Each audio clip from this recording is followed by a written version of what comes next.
Bhojpuri cinema के singer और अभिनेता राकेश मिश्रा का नया गाना का इंतजार उसके फैंस कई दिनों से कर रहे हैं, जो कि खत्म हुआ अब, क्योंकि अब अभिनेता अपना धमाकेदार गाना लेकर प्रस्तुत हुए हैं।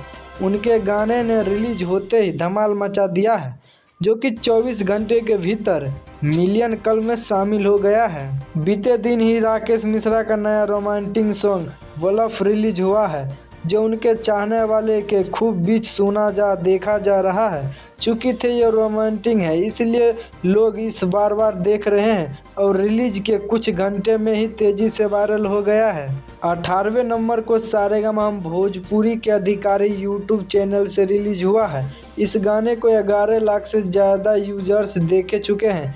इस राकेश मिश्रा ने भोजपुरी सिंगर वर्ल्ड के पोस्ट ट्रेंडिंग सिंगर शिल्पी राज के साथ मिलकर तैयार किया है। इसमें अभिनेत्री एक्ट्रेस राधा पटेल के साथ रोमांटिक मूड में देख रहे हैं और दोनों की केमिस्ट्री लोग बहुत पसंद कर रहे हैं। अगर ये वीडियो अच्छा लगा है तो मेरे चैनल को सब्सक्राइब करें और साथ में बेल आइकन दबा दें। चलिए मिलते हैं नेक्स्ट वीडियो में। धन्यवाद।